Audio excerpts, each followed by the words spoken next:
안녕하세요. 오늘은 6번째 시간입니다. 여러분, 우리는 죽음을 결코 피할 수 없음을 다 알고 있으시지요? 건강을 잘 관리하면 죽음을 잠시 지연시킬 수는 있지만 결국 우리 모두는 죽게 됩니다. 하지만 오늘 여러분들에게 좋은 소식이 있는데요. 저희에게 예수님과 같이 부활할 수 있다는 큰 소망과 위안을 전해드리고자 합니다. 오늘 우리는 죽음과 영생의 약속에 대해서 함께 공부해 보도록 하겠습니다. 제6과 우리를 위해 죽으심.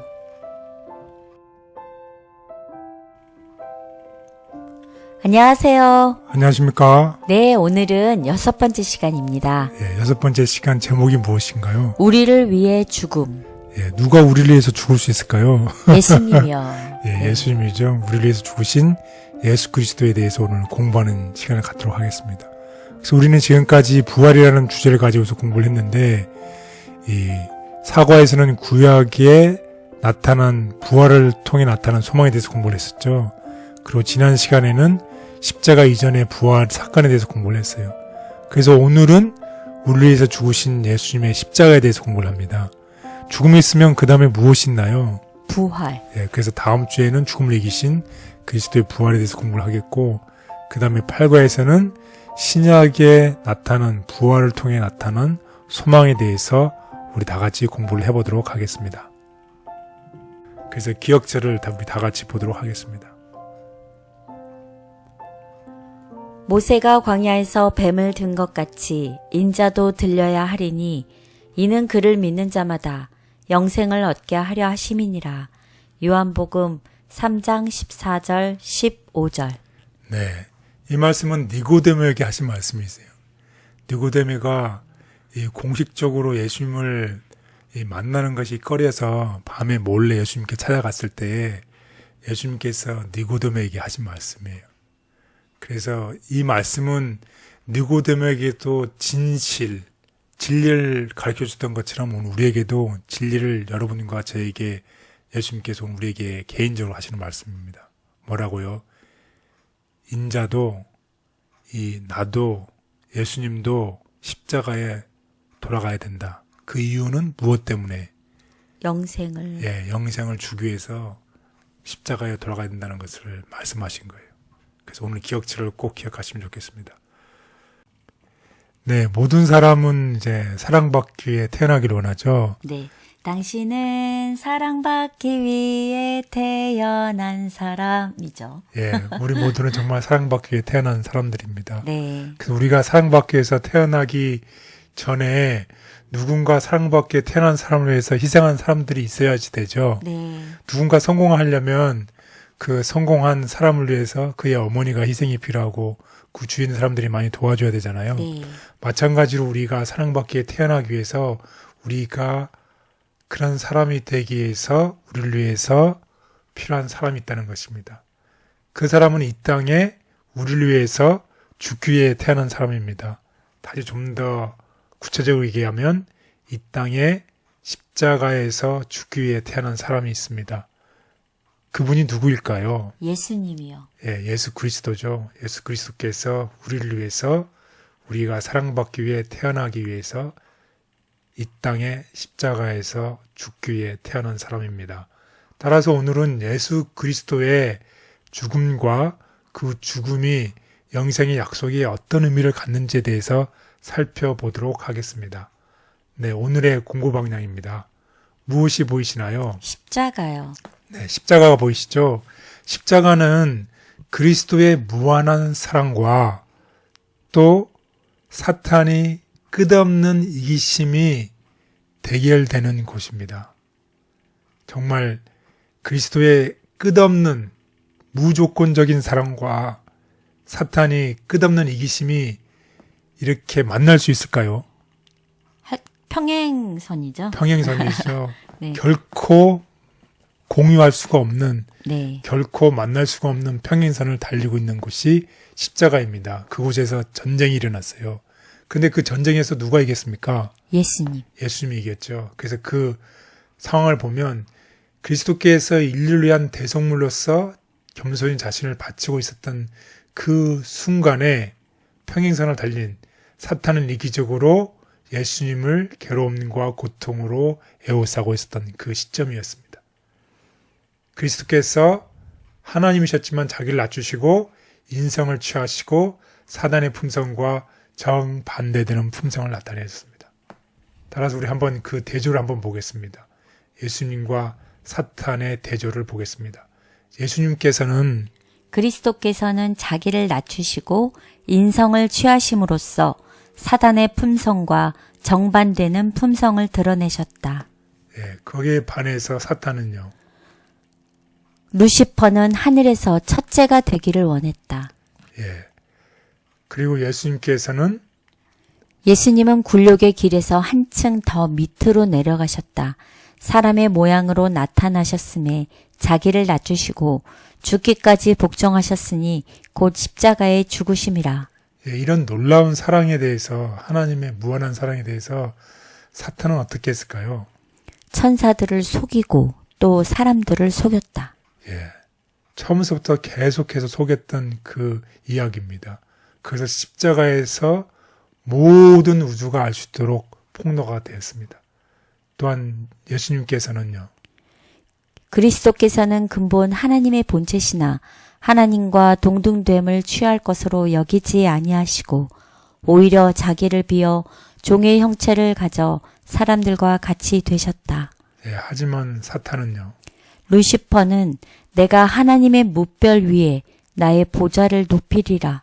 지극히 높은 자와 비기리라고 말하였다. 그렇습니다. 십자가는 하나님의 무한한 사랑과 사탄의 끝없는 이기심이 싸운 곳이고 그곳에서 예수님이 승리하신 곳입니다.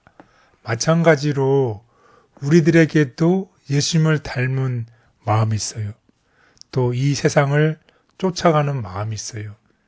예수님을 닮은 마음과 이 세상 사탄을 쫓아가는 마음이 싸우고 부딪히는 곳이 또한 우리 마음에 있는 십자가입니다. 우리는 어떻게 하면 좋을까요? 예수님을 닮아가는 마음을 가져야 되겠죠? 근데 우리가 아침에 눈을 뜨고 하루를 살아가면서 이 두 마음을 가지면서 우리가 전쟁을 치르면서 살지 않을까 싶은 생각이 듭니다. 그렇습니다. 예수님께서 죽으심으로 승리하셨어요. 네. 예수님께서 죽으심으로 부활하시고 승리하셨죠. 네. 마찬가지로 우리도 이러한 마음이 서로가 컨플릭트 나고 갈등을 일으키고 싸울 때에 우리도 날마다 십자가에서 어떻게 하면 되겠습니까? 죽고 우리가 죽으면 살리라 라는 이 정말 진리를 우리가 마음속에 깨닫고 날마다 예수님의 십자가 안에서 우리가 날마다 십자가를 통해서 죽을 때 우리가 예수님처럼 죽게 되고 예수님처럼 살아나고 부활하게 된다는 것을 꼭 기억하면 좋겠습니다. 그래서 오늘 공부의 순서를 보면 이 인간이 타락하기 이전에 창세 전에 이 예수님의 이 어린 양이 준비가 되어 있다는 것이에요. 그리고 두 번째로는 이 어린 양이 죽을 것이라고 이 발표가 되어 있다는 것이에요. 그리고 세 번째로는 그런 어린 양이 드디어 십자가에서 희생되고 승리하신 이야기. 그리고 나를 위해서 죽으신 예수님, 그리고 십자가의 의미에 대해서 공부를 해보도록 하겠습니다. 그 창세 전에 준비된 어린 양은 구원의 계획은 창세 전에 준비가 되어 있다. 그리고 아까 니고데모에게 한 것처럼 인자가 들려야 하리니 십자가에서 죽음을 얘기했습니다.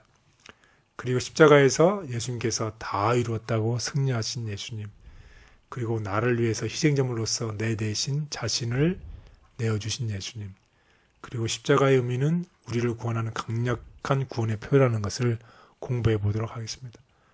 자, 이런 예수님께서 십자가상에서 7마디의 말씀을 하셨어요. 가상칠언이요? 네, 가상칠언이라고 하는데 거기에 대해서도 우리 잠깐 여기서 언급하고 나중에 이제 그 백그라운드에서도 공부를 해보도록 하겠습니다. 첫 번째 무슨 말씀을 하셨을까요? 아버지여 저희를 사하여 주옵소서. 자기의 하는 것을 알지 못함이니이다. 네, 두 번째는요. 내가 진실로 오늘 내게 이르노니 내가 나와 함께 낙원에 있으리라. 네, 강도게 하신 말씀이시죠. 세 번째는요. 여자여 보소서 아들이니이다. 보라 내 어머니라. 요한에게 특별히 보라 내 어머니라는 말씀을 남기시죠. 네 번째로는요. 나의 하나님, 나의 하나님, 어찌하여 나를 버리셨나이까. 다섯 번째는요. 내가 목마르다. 그리고 여섯 번째는요. 다 이루었다. 그리고 일곱 번째는요. 아버지여, 내 영혼을 아버지 손에 부탁하나이다. 이 말씀만 봐도 정말 죄인들을 정말 사랑하시는 예수님의 모습이 나타나고 그 모습을 지나서 예수님께서 힘들어하시고 결국은 승리하는 모습이 나타나지요. 그래서 우리가 이런 힘든 삶을 통해서 그것을 극복하고 승리하고 모든 것을 다 이루시는 예수님의 모습을 볼 수가 있습니다. 그래서 우리 예수님은 승리자라는 것입니다.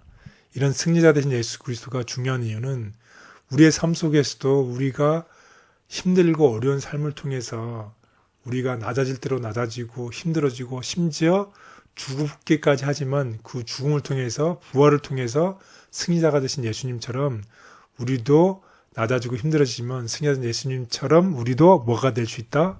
승리자가 될 수 있다는 것이 우리에게 보여주셨어요. 그래서 우리에게 중요합니다. 그래서 우리가 승리가 되신 예수님을 보고서 우리도 승리하는 우리 모두가 되기를 바라겠습니다. 그래서 우리가 승리가 되신 예수 그리스도를 다 같이 여러분에게 소개합니다. 표면상으로 하나님께 버림받으신 그리스도께서는 무서운 흑암 중에서 인간이 마셔야 할 고통의 잔을 남김없이 마셨다. 이 무서운 시간 동안 그분은 이제까지 당신에게 주셨던 아버지의 간합하심의 증거에 의지하였다. 그분은 아버지의 품성을 잘 알고 계셨으며 그분의 공의와 자비와 크신 사랑을 이해하고 계셨다.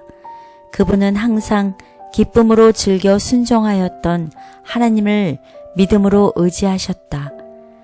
그분이 순종하는 마음으로 자기 자신을 하나님께 맡겼을 때에 아버지의 은총을 잃어버렸다는 생각은 없어졌다.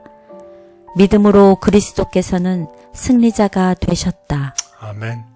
오늘의 학습 순서입니다.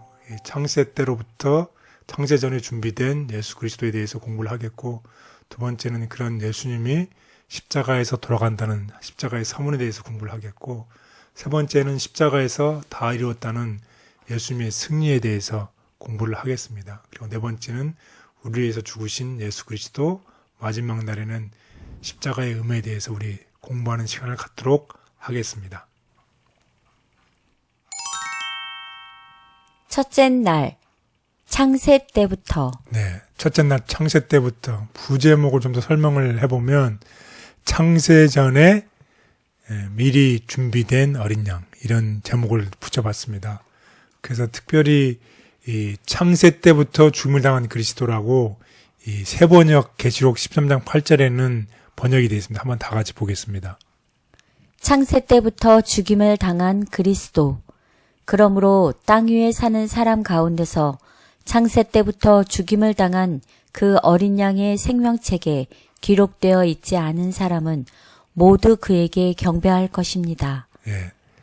예수님께서 십자가에 돌아가셨는데 창세 때부터 죽음을 당했다고 그렇게 번역이, 새 번역에는 돼 있잖아요. 네. 그래서 한번 영어 성경은 어떻게 되어 있는지 한번 똑같은 규제를 보도록 하겠습니다. 보면 Before the world was created, 이 세상이 창조되기 전에 Death was planned, 이 죽음이 준비되어 있었다. 그래서 예수님의 죽음은 창세 전에 죽음이 됐다는 것이에요. 그래서 예수님의 구속의 계획은 창세 전에 준비되어 있던 것이다. 그래서 베드로 전서에도 보면 창세 전에, 세상을 창조하기 전에 20절에 보면 하나님께서 세상을 창조하기 전에 미리 그리스도를 선택하셨다는 말씀을 하고 있습니다. 그래서 한번 베드로전서 1장 19절 20절을 한번 다 같이 볼까요? 베드로전서 1장 19절. 흠과 티가 없는 어린 양 같은 그리스도의 보배로운 피로 된 것입니다. 하나님께서는 세상을 창조하시기 전에 미리 그리스도를 선택하시고 마지막 때에 여러분을 위해 나타나게 하셨습니다. 네. 그리고 이제 디도서에도 보면 우리에게 영생의 소망, 우리가 부활을 통해서 영생의 소망을 우리에게 주셨잖아요. 그런데 그 영생이 하나님이 영원 전부터 약속하신 것이라고 얘기를 하고 있어요. 그래서 이 디도서 1장 2절을 보겠습니다. 디도서 1장 2절 영생의 소망을 위함이라. 이 영생은 거짓이 없으신 하나님이 영원 전부터 약속하신 것인데. 예, 따라서 이 예수님이 이 구원의 계획은 첫 번째 창세 전부터 준비되어 있었다는 것입니다. 그리고 두 번째 아주 중요한 건데 구원의 계획의 중심에는 무엇이 있었다는 것이에요. 어린 양이 되신 예수님의 죽음, 십자가의 죽음이 그 중심이라는 것입니다. 자, 그래서 예수님께서 이제 구원의 계획을 아담과 하에게 알려주셨어요. 그리고 그 이후로부터 동물의 제사를 드리게 되어 있죠. 그 동물의 제사는 결국은 무엇을 가리키는 것이었나요? 예수님의 대속적 죽음. 예, 예수님의 죽음을 가리켰어요. 그래서 결국은 여기 처음에 하이라이트 되어 있는 것처럼 구속의 계획에는 무엇이 포함되어 있다? 죽음. 예, 예수님의 대속적인 죽음이 포함되어 있다는 것입니다. 그래서 요한복음 1장 29절에는 모든 제물은 세상 죄를 지고 가는 하나님의 어린 양으로서의 십자가에 달리실 예수님을 상징했다는 것입니다. 따라서 우리 모두는 이런 세상 죄를 지고 가는 하나님의 어린 양 대신 예수님께 감사하는 우리 모두가 됐으면 좋겠습니다. 아멘. 죄 지은 인류를 위한 구원의 계획은 창세 전부터 준비되었으며 그 중심에는 인류를 위한 예수 그리스도의 대속적 죽음이 자리 잡고 있었다. 창세 전에 결정된 구속의 계획. 하나님과 그리스도께서는 사탄의 배도와 배도자의 기만적인 세력으로 말미암아 아담이 타락할 것에 대하여 태초부터 알고 계셨다. 구속의 경륜은 타락한 인류를 구원하기 위하여 저들에게 또 한 번의 기회를 주기 위하여 계획된 것이었다. 그리스도께서는 창조 때부터 중보자의 직분에 임명되었으며 영원 전부터 우리들의 대리자요 담보로 설정되셨다. 이 세계가 창조되기 이전에 그리스도의 신성이 인성을 쓰시도록 결정되었다. 인류의 구원을 위해 창조주 하나님께서 아낌없이 목숨을 내어주셨다는 사실이 깊은 감동으로 다가옵니다. 저를 위한 예수님의 십자가 죽음이 헛되지 않도록 십자가를 굳게 붙들며 오늘도 충성되이 믿음의 길을 걷게 해주시옵소서. 아멘. 둘째 날, 십자가의 서문. 예, 둘째 날입니다. 십자가의 서문. 다른 제목으로 제가 한번 붙여봤습니다. 쉽게 보면 죽음이 예표된, 발표된 어린 양. 예수님께서는 어떻게 태어나셨어요? 죽기 위해. 예, 정말 우리를 위해서 십자가에 죽기 위해 태어나셨어요. 그리고 또 그렇게 한 걸음 한 걸음을 십자가의 죽음을 위해서 그렇게 사셨습니다. 그래서 예수님의 그 날마다의 발걸음은 십자가에서의 희생제물로서 죽기 위해서 갈보리 십자가를 향해서 그렇게 살아가신 예수님입니다. 그래서 아까 우리 그 기억절에서 본 것처럼 니고데모에게 이미 말씀하셨잖아요. 뭐라고 얘기를 하셨나요? 모세가 광야에서 뱀을 든 것 같이 인자도 들려야 하리니 이는 그를 믿는 자마다 영생을 얻게 하려 하심이니라. 요한복음 3장 14절 15절. 참 정말로 이 한마디로 요약을 정말 깔끔하게 정말 그 니고데모에게 정말 잘하신 것 같아요. 인자가 이 세상에 십자가를 위해서 왔고 십자가에서 죽는 이유는 나를 믿는 모든 사람에게 영원한 생명을 주기 위해서다. 이렇게 참 하셨어요. 그래서 지상에 계시는 동안에도 이 지상 사역을 하면서 예수님께서 제자들에게 자신의 죽음에 대해서 몇 번을 말씀하셨을까요? 3번. 예, 3번을 얘기하셨어요. 한국에도 3세번이란 말이 있잖아요. 삼세판. 3세번. 중요한 거죠. 네. 3세번. 그래서 3번을 말씀하셨어요. 3번을. 네. 예수님의 죽음에 대해서. 첫 번째로는 가이사라 빌립보 지방에 계실 때 말씀하셨고, 두 번째는 갈릴리 가운데 조용히 지나실 때 두 번째 말씀하셨고, 마지막 세 번째는 마지막으로 예루살렘을 향해서 십자가를 향해서 가실 때 말씀하셨어요. 그러면 세 번을 얘기했으면 정말 중요한 얘기잖아요. 네. 그거를 듣고 깨달아야 되는데 제자들은 불행하게도 깨닫지를 못했어요. 왜 그랬을까요? 이렇게 돌아가실 거라고 생각을 안 했기 때문에 그러지 않았을까요? 그렇죠. 예수님이 설마 이렇게 가실까? 네. 돌아가실까? 그래서 메시아에 대한 이 신앙적인 관점이 네. 달랐기 때문에 그래요. 아, 영광스러운 왕으로 오실 메시아를 생각했지 십자가에서 고난당해서 죽을 메시아를 생각하지 않은 것이에요. 그래서 성경을 해석을 잘못해서 잘못된 신학적인 관점을 가지고 있었던 이 제자들에게 있어서는 예수님께서 3번이나 얘기를 했지만 그것을 듣고 싶지도 않았고 받아들이려고도 하지 않았다는 것이에요. 거기에 대해서 공부를 해보겠습니다. 그래서 첫 번째 예수님께서 가이사라 빌립보 지방에 계실 때 첫 번째로 하신 말씀입니다. 마태복음 16장 21절 23절.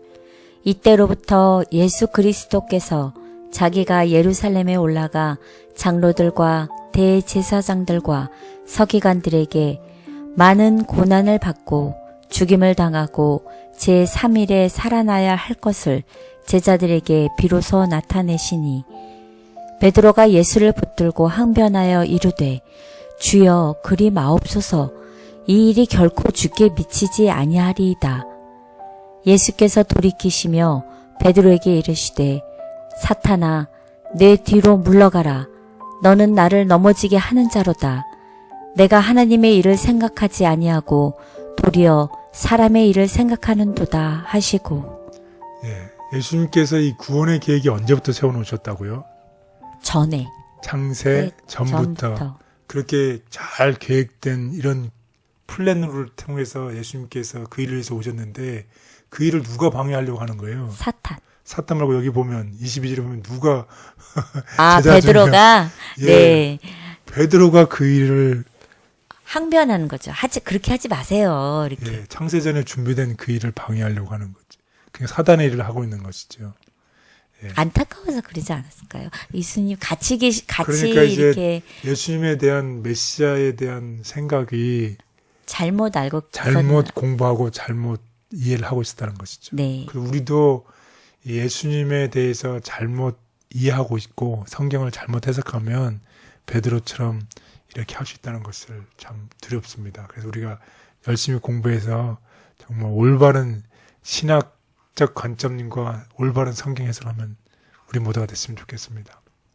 그리고 두 번째로는 갈릴리 가운데로 조용히 지나가실 때 두 번째 말씀을 하셨어요. 마가복음 9장 30절 32절. 그곳을 떠나 갈릴리 가운데로 지날새 예수께서 아무에게도 알리고자 아니하시니 이는 제자들을 가르치시며 또 인자가 사람들의 손에 넘겨져 죽임을 당하고 죽은 지 3일 만에 살아나리라는 것을 말씀하셨기 때문이더라. 그러나 제자들은 이 말씀을 깨닫지 못하고 묻기도 두려워하더라. 네, 두 번째로 또 얘기를 했죠. 죽임을 당하고 죽은 지 3일 만에 부활에 대해서 얘기를 했는데 제자들은 이 말씀을 깨닫지도 못하고 묻기도 두려워했다는 것입니다. 그리고 세 번째로는 마지막으로 예루살렘을 향해 가실 때 제자들에게 또 말씀하셨어요.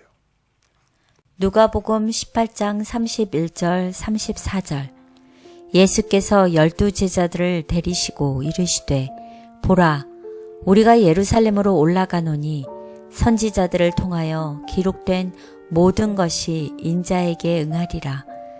인자가 이방인들에게 넘겨져 희롱을 당하고 능욕을 당하고 침뱉음을 당하겠으며 그들은 채찍질하고 그를 죽일 것이나 그는 3일 만에 살아나리라 하시되 제자들이 이것을 하나도 깨닫지 못하였으니 그 말씀이 감추었으므로 그들이 그 이르신 바를 알지 못하였더라. 네, 31절에 보면 분명히 얘기하죠. 선지자를 통하여 기록된 모든 것이 인자에게 응하게 하리라 하면서 예수님의 고난과 죽음과 3일 만에 살아나는 것에 대해서 얘기를 했는데 그것을 고난당하신 메시아를 원한 게 아니라 이 사람들은 무엇을 원했나요? 영원 왕으로 오시는 메시아를 원했어요. 왜 그랬냐면 그 당시에 유대민족이 그 로마의 속박에 있었잖아요. 네. 그 로마의 속박에서 구원해줄 메시아, 메시아. 왕을 기다린 것이었죠. 현실적인 왕을 기다린 것이었죠. 성경에 나타난 메시아를 기다린 것이 아니라 자기의 필요를 위한 메시아를 기다린 것이죠. 그래서 우리도 정말 우리가 원하는 예수님을 우리가 필요에 의해서 원하는 예수님을 기다리는 게 아닌가 우리가 한번 되돌아보는 시간을 가졌으면 좋겠습니다. 그래서 지상 사역의 마지막 기간 동안에 예수님께서는 제 아들에게 점점 분명하게 다가오는 자신의 죽음에 대해서 3번이나 말씀을 하셨지만 제자들은 예수님 말씀을 제대로 이해하지 못했을 뿐만 아니라 또한 어떻게 했어요? 받아들이려고 하지도 않았어요. 받아들이려고 하지도 않았어요. 왜 받아들이려고 하지 않았을까요? 내가 생각한 메시아가 있는데 내가 생각한 메시아로 예수님이 오셔야지 성경에 예언된 메시아로 오시기를 원치 않았어요. 그래서 절대로 예수님의 죽음을 받아들이고 싶지 않았던 것입니다. 그래서 제자들은 그래서 듣지 않았어요. 그리고 그들의 잘못된 신학과 잘못된 믿음이 준비되지 않았기 때문에 정말 더 불필요한 아픔과 고통을 갖게 되지요. 네. 마찬가지로 우리도 예수님의 second coming, 예수님의 재림을 기다리고 있죠. 그런데 우리도 잘못된 실수를 할 수 있죠. 우리가 원하는 예수님의 second coming을 우리만의 생각으로 성경에 나타나는 올바른 생각을 하지 않는다면 우리도 이런 어려움을 겪을 수 있다는 것입니다. 사실 저희가 교회에서도 네. 목사님께서 좋은 말씀으로 저희들에게 권면하실 때 우리가 받아들이려고 하지도 않을 때도 있고 또 우리가 듣고 싶은 것만 들으려고 하는 우리가 또 성도의 모습을 가질 수도 있잖아요. 그렇죠. 그런 것에 대한 또 우리가 신앙생활하면서 실수를 하지 않아야 되겠다는 생각이 좀 들었어요. 네. 우리가 음식을 먹을 때도 우리가 좋아하는 것만 먹으면 편식을 하지요. 네. 골고루 먹어야 되는데 네. 성경에서도 우리가 원하는 부분만 읽는 게 아니라 우리가 원하지 않는 부분도 예수님의 말씀이기 때문에 하나님의 말씀이기 때문에 우리가 읽고 받아들이고 겸손하게 하나님의 말씀을 기다려야 되겠죠. 네. 예수님께서는 제자들에게 장차 다가올 자신의 죽음에 대한 말씀하셨지만 메시아에 대한 잘못된 기대와 목적을 가지고 있던 제자들은 그 말씀을 이해하지 못했다. 예수님의 말씀을 이해 못했던 제자들. 그리스도께서 십자가에 못 박히셨을 때 제자들은 그분께서 부활하시리라는 것을 믿지 않았다. 그분은 제3일에 부활하리라고 분명히 말씀하셨으나 그들은 혼란하여 그분이 뜻하신 바를 알지 못하였다. 이와 같이 이해력이 없었으므로 그들은 그분이 운명하셨을 때에 완전한 절망에 빠졌다. 그들은 처절하게 낙심하였다. 예수님을 믿고 따른다는 것에 참된 의미를 제대로 깨닫고 싶습니다. 그저 이 땅에서 복받기 위해 신앙하는 것이 아니라 예수님께서 가셨던 십자가의 길을 따라가며 하늘에서 누릴 영원한 생명을 위해 준비하는 삶이 되게 해 주시옵소서. 아멘. 셋째 날, 다 이루었다. 예, 셋째 날입니다. 십자가에서 희생된 어린 양께서 다 이루었다라는 승리를 발표하시는 것이죠. 그래서 여기에 대해서 공부를 해보도록 하겠습니다. 이 겟세마네 동산에서 예수님께서 정말 십자가 앞을 두고서 정말 극심한 기도를 하셨죠. 정말 내 잔이 지나가기를 원합니다. 그렇지만 내 뜻대로 말고 아버지의 뜻대로 하십시오 하면서 극심한 겟세마네 동산에서의 고난을 겪으셨습니다. 그러나서 이제 폭도들에게 끌려서 이제 재판을 받게 되죠. 그때 그 재판이 어떤 재판이었나요? 불공평한 재판. 예, 불공평한 재판을 신속하게 처리하려고 이 모든 사람들이 처리를 했습니다. 그리고 그 재판의 결과로 십자가가 이제 언도가 되었고 결국 그 십자가를 향해서 갈바리 언덕으로 가셔서 거기서 십자가를 지셨고 그 십자가상에서 수많은 사람들이 어떻게 했나요? 예수님을 조롱하고. 예, 조롱하고 멸시를 했습니다. 그래서 우리 한번 그 광경을 한번 보겠습니다. 악한 천사들은 그분을 쓰러뜨리기 위해 노력하고 있었다. 예수님께서 십자가에 달려 계시는 동안 제사장들과 서기관들 그리고 장로들이 그분을 조롱하며 말했다. 그가 남은 구원하였으되 자기는 구원할 수 없도다. 그가 이스라엘의 왕이로다. 지금 십자가에서 내려올지어다. 그리하면 우리가 믿겠노라. 예, 이런 조롱을 했어요. 예수님께서 십자가에서 내려올 수 있었을까요? 원하면 내려오실 수 있었죠. 내려올 수 있었죠. 근데 어떻게 하셨나요? 내려오지 않으셨어요. 왜냐하면 자신을 조롱하는 사람들을 포함한 인류를 향해서 예수님의 사랑이 어떻기 때문에 무조건적인 사랑, 끝없는 사랑이기 때문에 내려올 수가 없었어요. 예수님이 오신 이유는 무엇이었나요? 죽기 위해서 태어나셨잖아요. 어디에서 죽기 위해서 태어나셨나요? 십자가요. 왜 십자가에서 죽기 위해서 태어나셨나요? 무엇을 주기 위해서? 영생. 영생을 주기 위해서 태어났었죠. 그렇기 때문에 예수님의 우리를 살리고 우리에게 영생을 주시고자 하시는 그 끝없는 다음이 없는 사랑 때문에 십자가에서 내려오실 수가 없었어요. 그래서 다음과 같이 얘기를 하고 있습니다. 예수님께서 목숨을 걸고 살리고자 했던 사람들 중에는 지금 그분을 조롱하고 있는 이들도 포함되어 있었다. 예수님은 못이 아니라 그들을 살리고자 하는 그분의 의지로 십자가에 달려 계셨기 때문에 자신의 목숨을 살리기 위해 십자가에서 내려올 수 없으셨다. 네, 예수님의 무조건적인 사랑 때문에 내려올 수가 없었습니다. 자, 그래서 십자가에서 예수님께서 마침내 어떻게 했어요? 승리하셨죠? 다 이루었다. 네, 다 이루었다. 예수님께서 창세전에 마련한 구속의 경륜을 십자가 위에서 다 이루었다. 승리하셨다고 말씀하셨어요. 이제 고통이 끝났을 뿐만 아니라 이 사탄과의 그 대우주적인 쟁투에서 뭐 하셨다? 승리하셨다는 거예요. 십자가는 온 우주 앞에서 예수님의 다음이 없는 사랑과 사단의 다음이 없는 이기심을 폭로하셨고 역사적인 대쟁투에서 승리하셨음을 선언하는 것이 어디라는 것입니까? 십자가라는 것입니다. 그래서 온 하늘은 승리의 노래를 불렀습니다. 사단은 패배했습니다. 그리고 자기 나라를 잃어버렸습니다. 예수님은 어떻게 하셨다고요? 승리하셨습니다.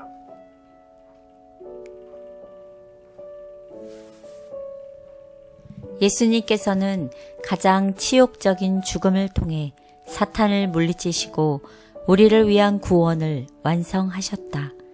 이 모든 것이 우리를 위한 사랑 때문이다. 구속의 계획이 완수됨. 다 이루었다라는 말이 바래질 때 천사들은 기뻐하였다.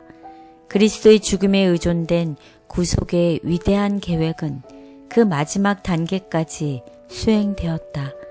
아담의 아들들이 순종의 생애를 통하여 마침내 하나님의 보좌에 앉을 길이 열림을 인하여 하늘의 기쁨이 있었다. 오, 얼마나 큰 사랑인가, 얼마나 놀라운 사랑인가. 저를 위한 예수님의 십자가 희생을 생각할 때 마음이 뜨거워집니다. 저를 포함한 모든 인류를 구원하시고자 했던 예수님의 마음이 저의 마음이 되게 해주셔서 저에게 맡겨주신 영혼들을 구원하기 위해 최선을 다하게 도와주시옵소서. 아멘. 넷째 날, 우리를 위해 죽으심. 예, 이제 우리를 위해서 죽으신 예수님에 대해서 공부해 보도록 하겠습니다. 아까 십자가에서 승리하셨잖아요. 오늘 창조신 예수님께서 승리하셨는데 이 승리하신 그 승리는 우리가 대신 정죄를 받아 마땅한데 우리를 위해서 대신 정죄를 받으신 것이에요. 그러니까 구원을 받을 만한 가치가 없는 정죄를 받아 마땅한 우리를 위해서 대신 정죄를 우리가 받지 않고 우리 죄를 위해서 희생제물로서 자신을 우리를 위해서 바치셨다는 것이에요. 이것이 바로 무엇입니까? 이것이 복음이죠. 복된 소리죠. 죽을 우리를 죽지 않고 우리에게 생명을 주시는 게 복음이라는 것입니다. 그래서 예수님께서 그 유명한 말씀을 우리에게 하셨어요. 요한복음 3장 16절 17절 하나님이 이 세상을 이처럼 사랑하사 독생자를 주셨으니 이는 그를 믿는 자마다 멸망하지 않고 영생을 얻게 하려 하심이라. 하나님이 그 아들을 세상에 보내신 것은 세상을 심판하려 하심이 아니요 그로 말미암아 세상이 구원을 받게 하려 하심이라. 예, 정말로 깔끔하게 요약된 진리의 말씀입니다. 하나님이 세상을 이처럼 사랑하사 십자가에서 내려올 수 있었는데 그 끝없는 사랑으로 인해서 내려오지 않으시고 독생자를 주셨고 또 예수 그리스도를 믿는 자는 영생을 얻게 하려 하신다는 것입니다. 그래서 침례 요한이 외쳤어요. 뭐라고 외쳤나요? 보라, 세상 죄를 지고 가는 하나님의 어린 양이로다. 침례 요한의 이 말은 그리스도를 구약의 모든 참된 제물들이 가리키는 하나님의 어린 양의 원형으로 확인하는 것이었다. 네, 지금까지 희생제도를 통해서 나타난 그 동물들의 참된 원형이 되신 예수 그리스도를 가리키는 것이었죠. 제사제도를 통해서 동물들은 반드시 어떻게 되었었나요? 죽임을 당했죠. 죽임을 당했었죠. 마찬가지로 원형이 되신 예수 그리스도께서 단 한 번의 십자가의 죽으심을 통해서 그 모든 구원의 계획을 완성하셨습니다. 이런 하나님께서는 만일 단 한 영혼만이라도 회개를 하면 이 땅에 오신다는 말씀을 우리에게 주셨습니다. 우리 다 같이 보겠습니다. 은혜의 복음. 만일 단 한 영혼만이 당신의 은혜의 복음을 받아들인다 해도 그리스도께서는 그 한 사람을 구원하기 위하여 당신의 수고와 굴욕의 생애 그리고 치욕의 죽음을 택하셨을 것이다. 이해가 되시나요? 세상적인 논리로 따지면 이 수많은 사람들 중에 단 한 사람만을 위해서 오실 수 있을까요? 세상은 이 과반수의 논리잖아요. 대중이 원하면 그 일을 이 진리가 아니라도 참이 아니라도 행하잖아요. 그런 세상적인 관점에서 봤을 때에 반대네요. 예, 세상적인 관점에서 봤을 때 이 십자가는 그래서 미련한 것이라고 이제 공부를 하겠지만 세상적인 지혜로 봤을 때는 이해가 안 되는 것이죠. 하지만 정말 이해가 안 되는, 그래서 십자가는 사실은 우리가 다 아무리 생각해도 이해를 할 수 없는 오묘라는 것입니다. 그래서 특별히 정말 제가 참 좋아하는 성경절을 여러분에게 소개해드리고 싶습니다. 에베소 2장에 있는 말씀. 우리가 은혜로 구원을 얻었다는 이 정말 귀중한 이 메시지를 여러분에게 소개해드리고 싶습니다. 긍휼이 풍성하신 하나님. 에베소서 2장 1절. 그는 허물과 죄로 죽었던 너희를 살리셨도다. 그때의 너희는 그 가운데서 행하여 이 세상 풍조를 따르고 공중의 권세 잡은 자를 따랐으니 곧 지금 불순종의 아들을 가운데서 역사하는 영이라. 전에는 우리도 다 그 가운데서 우리의 육체의 욕심을 따라 지내며 육체와 마음에 원하는 것을 하여 다른 이들과 같이 본질상 진노의 자녀이었더니 긍휼이 풍성하신 하나님이 우리를 사랑하신 그 큰 사랑을 인하여 허물로 죽은 우리를 그리스도와 함께 살리셨고 너희는 은혜로 구원을 받은 것이라. 예, 하나님이 주신 구원에 대해서 우리가 우리의 의로운 행위로, 우리의 노력으로, 우리의 그 어떤 것으로도 우리가 구원을 얻은 것이 아니라 전적인 긍휼이 풍성하신 하나님께서 우리를 사랑하셨기 때문에 그 큰 사랑으로 인해서 우리가 은혜로 구원 얻은 것을 꼭 기억하시면 좋겠습니다. 예수님께서는 정죄받아 마땅한 우리가 지은 죄로 인해 정죄받지 않도록 하시기 위해 우리 죄를 위한 희생 제물로서 자원하여 자신을 내어주셨다. 우리를 위한 예수님의 죽음, 성남 파도를 잔잔케 하시고 거품이 있는 파도 위를 걸으셨으며 귀신들로 떨게 하시고 질병이 물러가게 하셨으며 소경의 눈을 뜨게 하시고 죽은 자를 살리셨던 그분이 자기 자신을 제물로 십자가 위에 바치셨다. 이것은 다 그대를 사랑하기 때문에 그렇게 하신 것이다. 죄를 짊어지신 그분은 거룩한 공의의 진노를 견디시고 그대를 위하여 죄 그 자체가 되셨다. 예수님의 십자가 희생이 아니었다면 아무런 희망 없이 살아갈 수밖에 없는 비참한 운명을 가진 제가 예수님으로 인해 구원의 소망 가운데 살 수 있게 됨을 감사드립니다. 그 크신 은혜를 참된 그리스도인의 삶을 통해 나타내게 도와주시옵소서. 아멘. 다섯째 날, 십자가의 의미. 예, 마지막 날입니다. 십자가의 의미에 대해서 우리 공부해 보도록 하겠습니다. 아까도 말씀을 드렸지만 단 한 사람의 영혼이 회개한 사람이 있더라도 예수님께서 십자가의 죽음을 선택하셨을 것이라는 것이에요. 그렇다고 하면 세상적인 논리로 따지면 정말 말이 안 되는 얘기잖아요. 그 세상적인 지혜로 봤을 때는 이 십자가의 도가 어떻게 한다는 것이에요. 미련한 것이라는 거예요. 이해가 되지 않는다는 것이에요. 여기에 대해서 우리 한번 다음과 같은 성경절을 보도록 하겠습니다. 고린도전서 1장 18절 24절 십자가의 도가 멸망하는 자들에게는 미련한 것이요 구원을 받는 우리에게는 하나님의 능력이라.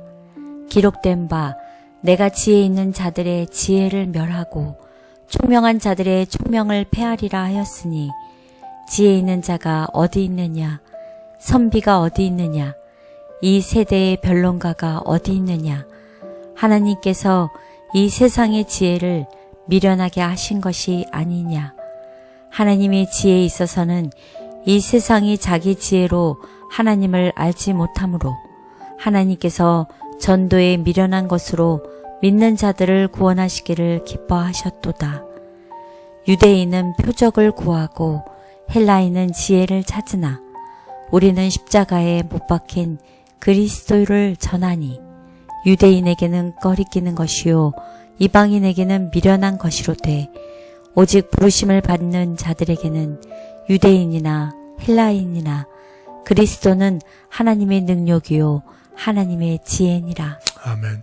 십자가의 도가 멸망하는 자들에게는 미련한 것이고 구원을 받은 우리에게는 하나님의 능력이고 그리고 오직 부르심을 입은 자들에게는 그리스도는 하나님의 능력이요 하나님의 지혜니라. 정말 멋있는 말씀입니다. 자, 그래서 이 십자가의 의미를 5가지로 한번 정리가 되어 봤습니다. 교과 공부해 보면. 그래서 우리 한번 5가지 의미를 한번 보도록 하겠습니다. 첫 번째 의미는 무엇인가요? 십자가는 죄에 대한 하나님의 공의를 가장 확실히 보여준다. 예, 두 번째는요? 십자가는 죄인들을 위한 하나님의 사랑을 가장 잘 나타낸다. 세 번째는요? 십자가는 죄의 사슬을 끊기 위한 능력의 근원이다. 네 번째는요? 십자가는 영생을 위한 우리의 유일한 소망이다. 네, 마지막 5번째는요. 십자가는 우주의 반역이 되시는 일이 일어나지 않도록 하는 유일한 해결책이다. 아멘. 우리가 십자가를 통해서 이미 공부를 다 했습니다. 예수님의 다음에 없는 사랑과 사단이 다음에 없는 이기심이 부딪힌 곳이고 모든 우주 앞에서 그것이 적나라하게 폭로가 되었고 그 싸움을 통해서 예수님의 완전한 공의와 예수님의 사랑과 예수님의 승리를 나타내 보인 곳이 십자가라고 공부를 했습니다. 그래서 예수님의 공의, 예수님의 사랑, 예수님의 능력이 나타난 곳이고 그렇기 때문에 우리를 위한 유일한 소망이 나타난 곳이 십자가이고 더 이상 이 우주에서의 반역이 더 이상 일어나지 않는 유일한 해결책이 십자가라는 것을 꼭 기억하면 좋겠습니다. 그래서 이제 공부를 마치면서 여러분들에게 십자가 위에서 예수님께서 하신 가상 7원에 대해서 우리 다시 한번 보겠습니다. 첫 번째는 아버지여 저희를 사하여 주옵소서. 두 번째는 내가 진실로 내게 이르노니 내가 나와 함께 낙원에 있으리라. 세 번째는 여자여 보소서 아들이니이다. 또 아들에게는 보라 내 어머니라. 그리고 네 번째로는 나의 하나님 어찌하여 나를 버리셨나이까. 다섯 번째는 내가 목마르다. 여섯 번째는 다 이루었다. 일곱 번째는 아버지여 내 영혼을 아버지 손에 부탁하나이다. 우리 하나씩 우리 보도록 하겠습니다. 첫 번째, 십자가 상에서 이 십자가를 이제 못 박혀야 되잖아요. 그러니까 군병들이 이제 막 비난하면서 십자가에 못 박는 이 사람들을 향하여 예수님께서 하신 아버지여 저희를 사하여 주옵소서 자기 하는 것을 알지 못함이라고 하신 이 기도는 오늘 우리들에게도 하는 기도입니다. 우리 한번 이 은혜로운 말씀을 보겠습니다. 구주께서는 한마디의 불평도 하지 않으셨다. 그분의 얼굴은 침착하고 평온했으나 이마에는 굵은 땀방울이 맺혀 있었다. 그분의 얼굴에 맺히는 식은 땀을 씻어줄 동정 어린 손길도 없었고 그분의 마음에 와 닿는 동정의 말이나 변함없는 충성의 말을 해주는 사람도 없었다. 군병들이 무시무시한 일을 하고 있는데 반해 예수께서는 당신의 원수들을 위하여 아버지여 저희를 사하여 주옵소서 자기 하는 것을 알지 못함이니이다 라고 기도하셨다. 그분의 마음은 자신의 고통보다 박해자들의 죄를 생각하셨고 그들에게 무서운 보응이 이를 것을 아셨다. 당신을 그처럼 난폭하게 다루는 군사들에게 그분은 아무런 저주도 하지 않으셨다. 예, 두 번째 예수님께서 하신 말씀은 같이 십자가에 달린 한 강도에게 그 강도가 회개해서 당신의 나라가 임하실 때 나를 기억하십시오 라고 요청했을 때에 예수님께서 즉시 얘기하신 것입니다. 내가 오늘 내게 이르노니 내가 나와 함께 낙원에 이르리라 라고 말씀하셨습니다. 응답은 즉시 이르러 왔다. 예수께서는 사랑과 동정과 능력이 충만한 부드럽고 선율적인 음성으로 내가 진실로 오늘 내게 이르노니 내가 나와 함께 낙원에 있으리라고 말씀하셨다. 네, 세 번째 말씀은 예수님께서 이제 숨이 다 걷어가는 임종의 순간을 알고서 요한이 마리아를 예수님께 데리고 왔을 때에 예수님께서 어머니 마리아와 그의 제자 사랑하는 요한에게 하신 말씀입니다. 내 어머니로다 내 아들입니다 라고 하신 예수님의 효성스러운 말씀이 담겨 있는 말씀입니다. 끝이 가까웠음을 알고 요한은 그녀를 다시 십자가로 데리고 왔다. 숨을 거두려는 시간에 그리스도께서는 당신의 어머니를 기억하셨다. 슬픔에 잠긴 어머니의 얼굴과 요한을 바라보면서 예수께서는 어머니에게 말씀하셨다. 여자여 보소서 아들이니이다. 그러고 나서 요한에게 말씀하셨다.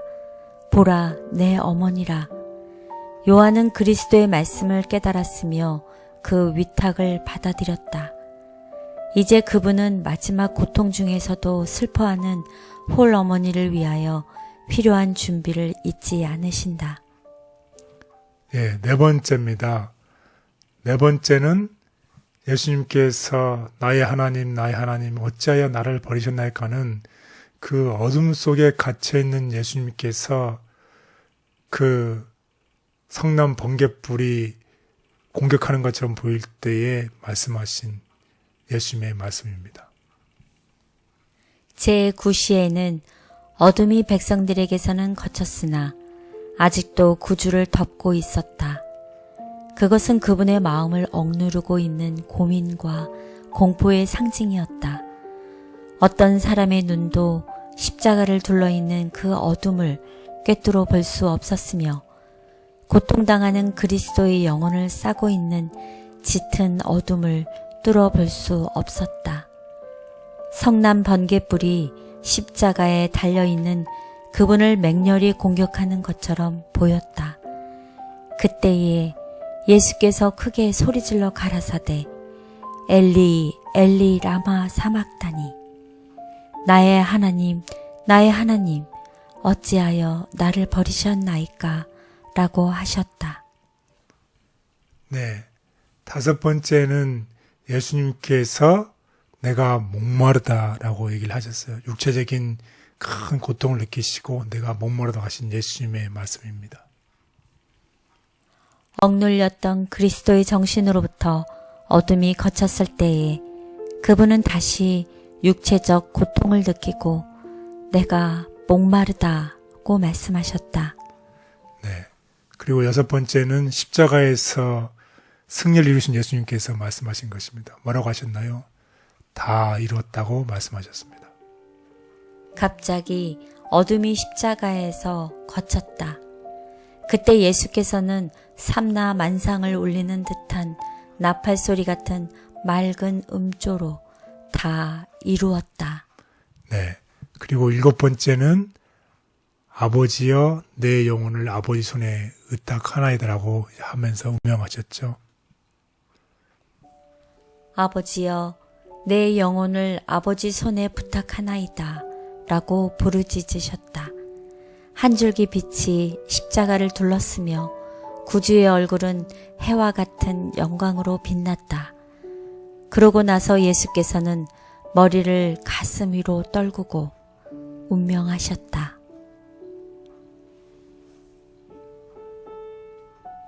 세상의 기준과 세상의 지혜로 볼 때 십자가의 도는 어리석은 것처럼 보일 수 있지만 믿는 우리들에게 십자가는 우리를 구원하는 가장 강력한 구원의 표시이다. 십자가의 오묘. 십자가의 오묘는 모든 다른 오묘들을 설명해 준다. 우리를 두려움과 경외감으로 충만하게 해주는 하나님의 속성은 갈바리에서 흘러나오는 빛을 통하여 아름답고 매력 있게 나타난다. 우리는 높고 또한 높이 들린 하나님의 보좌의 위엄을 볼 때 은혜롭게 나타난 그분의 품성을 보고 우리 아버지라는 사랑스런 그 칭호의 진정한 의미를 이전 어느 때보다 새롭게 이해하게 된다. 제가 가진 신앙과 예수님에 대한 믿음이 세상에서 인정받지 못할 때가 있습니다. 그러할지라도 실망하지 않고 끝까지 믿음의 길을 걸어가므로 예수님께서 충성된 백성들을 데리러 오시는 그날 꼭 구원받는 무리에 참여하게 해 주시옵소서. 아멘. 네, 공부의 여학을 다 같이 해보도록 하겠습니다. 공부 요약 1.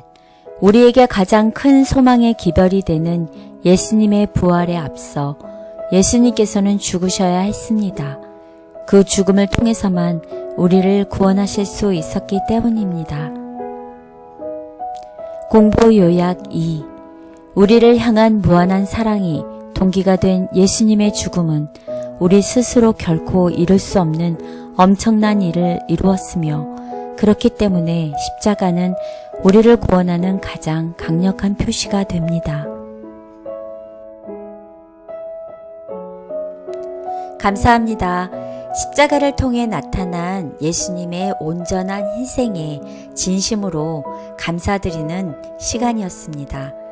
사랑하는 모든 시청자 여러분, 매일 예수님의 죽음의 의미를 진정으로 깨닫고 신실한 그리스도인의 삶을 살기 위해 매일 노력하고 예수님의 사랑을 나타내며 하루하루 살아가시는 우리 모두가 되기를 바라겠습니다. 모두 건강하시고 그리스도 안에서 행복한 삶 되세요. 다음 주 다시 인사드리겠습니다. 감사합니다.